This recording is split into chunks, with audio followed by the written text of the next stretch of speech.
മൂന്നാറിൽ കാട്ടാന ആക്രമണത്തിൽ ഓട്ടോ ഡ്രൈവർ കൊല്ലപ്പെട്ടതിൽ പ്രതിഷേധം.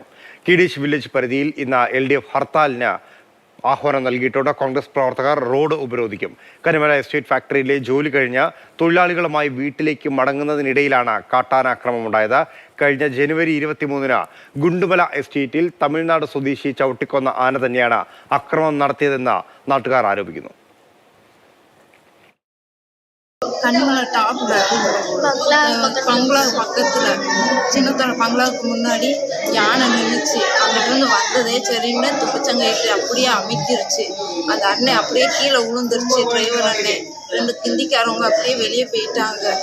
எங்கள் வீட்டுக்காரர் கொஞ்சம் நேரம் கழிச்சு அந்த கம்பி எல்லாம் சேர்ந்து அப்படியே அந்த கொம்போடு அமைக்கிருச்சு. நானும் என் பிள்ளை எல்லாரும் கத்தணும். அப்படியே எங்கள் வீட்டுக்காரர் அப்படியே இறங்கிட்டாரு. எப்படியோ தப்பிச்சு அங்கிட்டு கீழே விழுந்துட்டாரு. அந்த அண்ணனை அப்படியே தூக்கி போட்டுச்சு. பாவம் அந்த அண்ணன் என்ன பாடுபட்டு ரெஜினா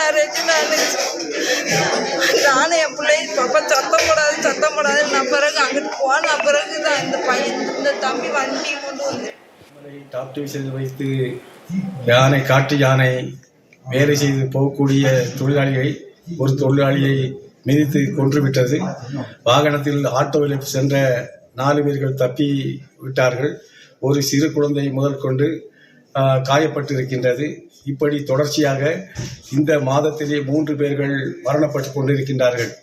ஆனால் கேரள ஃபாரஸ்ட் யாதொரு நடவடிக்கையும் எடுக்காத காரணத்தால் சர்க்கார் சரியான நடவடிக்கை எடுக்க வேண்டும் என்பதை வலியுறுத்தி கொண்டு LDF சார்பாக மூணார் வில்லேஜில் ஹர்த்தால் அறிவிக்கப்படுவதற்காக தீர்மானிக்கப்பட்டிருக்கின்றது என்பதை தெரிவித்துக் கொள்கின்றேன். മൂന്നാറിൽ നിന്ന് കന്നിമല വീട്ടിലേക്ക് ചെന്ന ടോപ്പ് ഡിവിഷനിലേക്ക് ചെന്ന ഓട്ടോയെ കാട്ടാന ആക്രമിച്ചതിലൂടെ ഒരു സഹോദരനെ മരിക്കുകയും 3 പേർക്ക് പരിക്കേൽക്കുകയും ചെയ്തിട്ടുണ്ട്. ഇത് നിത്യസംഭവമായതോടെ ഇതിനെതിരെ ശക്തമായ പരിപാടികൾക്ക് കോൺഗ്രസ് പ്രസ്ഥാനം നേതൃത്വം നൽകുന്നതോടൊപ്പം തന്നെ റോഡ് ഉപരോധം ഉൾപ്പെടെയുള്ള സമരങ്ങൾക്ക് നേതൃത്വം നൽകുന്നു. ജെയിനി, സുരേഷ് ആന ചുരുട്ടിയെറിഞ്ഞ സുരേഷ് അടക്കമുള്ള ആളുകൾ സഞ്ചരിച്ച ഓട്ടോ കുത്തിമറിച്ച ശേഷമായിരുന്നു ആനയുടെ അക്രമം എന്നുള്ളതാണ് അറിയാൻ കഴിയുന്നത്. തുടർച്ചയായിട്ടുള്ള ആനയുടെ അക്രമം അവിടെ ഉണ്ടാകുന്നുണ്ട്. നാട്ടുകാരും വലിയ പ്രതിഷേധത്തിലാണ്. വനം വകുപ്പിന്റെ നിസ്സംഗത എന്നുള്ളതാണ് പ്രധാനപ്പെട്ട ആരോപണം. എന്തെല്ലാമാണ് കൂടുതൽ വിശദാംശങ്ങൾ? ഇന്നലെയാണ് ഇത്തരത്തിൽ മണി എന്ന് പറയുന്ന ഒരാൾ ഓട്ടോ ഡ്രൈവറാണ്. അദ്ദേഹം ടോപ്പ് ഡിവിഷനിലുള്ള വീട്ടിലേക്ക് തൊഴിലാളികളുമായി പോകുന്നതിനാണ് കാട്ടാനയുടെ ആക്രമണം ഉണ്ടാകുന്നത്. മണിയെ കൂടാതെ ഈ വാഹനത്തിൽ ചെറിയ കുട്ടി അടക്കം 4 പേർ കൂടി ഉണ്ടായിരുന്നു. അതിൽ 2 പേർക്കാണ് പരിക്കേറ്റിരിക്കുന്നത്. അവരുടെ പരിക്ക് സാരമുള്ളതാണ്. അവരിപ്പോൾ മൂന്നാറിലെ സ്വകാര്യ ആശുപത്രിയിൽ ചികിത്സയിലാണ്. നേരത്തെ സൂചിപ്പിച്ചതുപോലെ ഈ മലയോര മേഖലയിൽ പ്രത്യേകിച്ച് മൂന്നാറും ചിന്നക്കനാലും ഉൾപ്പെടുന്ന പ്രദേശങ്ങളിൽ തുടർച്ചയായിട്ടുള്ള കാട്ടാന ആക്രമണമുണ്ട്. ഈ വർഷം ആരംഭിച്ചതിന് ശേഷം ഇത് 4ാമത്തെ ജീവനാണ് നഷ്ടപ്പെടുന്നത്. 2 ജീവനുകൾ ചിന്നക്കനാൽ മേഖലയിലും 2 പേർ മൂന്നാറിലെ തോട്ടം മേഖലയിലും വെച്ചാണ് കൊല്ലപ്പെട്ടത്. കഴിഞ്ഞ തവണ നമുക്കറിയാം തമിഴ്നാട്ടിൽ നിന്ന് വിവാഹ ചടങ്ങിൽ പങ്കെടുക്കാൻ വന്നയാളാണ് കൊല്ലപ്പെട്ടത്. ഇങ്ങനെ തുടർച്ചയായി ഈ മേഖലയിൽ കാട്ടാനകളുടെ ആക്രമണം ഉണ്ടാകുന്നു.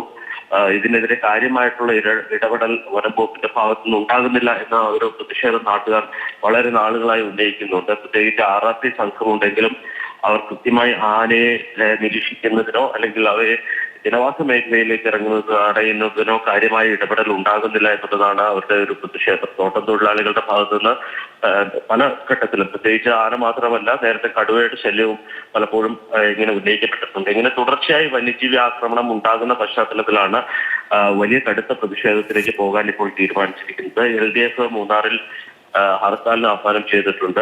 അതോടൊപ്പം തന്നെ UDFന്റെ ഭാഗത്തുനിന്നും വലിയ പ്രതിഷേധ പരിപാടികൾ, പ്രത്യേകിച്ച് റോഡ് ഉപരോധിക്കുന്നത് അടക്കമുള്ള പ്രതിഷേധ പരിപാടികളിലേക്ക് പോകാനാണ് തീരുമാനിച്ചിരിക്കുന്നത്. കൂടാതെ മറ്റ് സമരമാർഗങ്ങളിലേക്ക് ഒരുപക്ഷെ വളരെ തീവ്രമായിട്ടുള്ള സമരങ്ങളിലേക്ക് ഒരുപക്ഷെ പോകാനുള്ള സാധ്യതയുണ്ടല്ല. ഈ വയനാട് നമ്മൾ കണ്ടൊരു വലിയ പ്രതിഷേധമുണ്ട്. സമാനമായ സാഹചര്യം തന്നെയാണ് മൂന്നാറിൽ നിലനിൽക്കുന്നത്. അത്തരം പ്രതിഷേധങ്ങൾക്കുള്ള സാധ്യത തള്ളിക്കളയാനാകില്ല എന്നാണോ?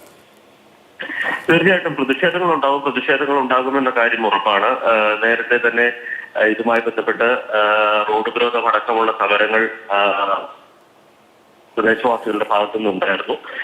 എന്നിട്ടും കാര്യമായി ഇടപെടൽ ഉണ്ടാകുന്നില്ല എന്നുള്ളതാണ് പ്രതിസന്ധി. മൂന്നാറിനെ സംബന്ധിച്ച് മൂന്നാർ തോട്ടം മേഖലയാണ്. അവിടെ ആളുകൾ താമസിക്കുന്ന ക്ക് ഈ വന്യജീവികൾ എത്തുമ്പോഴാണ് അവർ പ്രതിഷേധവുമായും എത്തുന്നത്. അതുകൊണ്ട് തന്നെ പൂർണ്ണമായും ജനവാസ മേഖലയായി തന്നെ ഇതിനെ പരിഹരിക്കേണ്ടി വരുന്നു. പക്ഷേ എല്ലാ കാട്ടാനകളും പൂർണ്ണമായും ഈ ജനവാസ മേഖല ശരി, ജെയിനസ് രാജു ആണ് വിവരങ്ങൾ നൽകിയത്.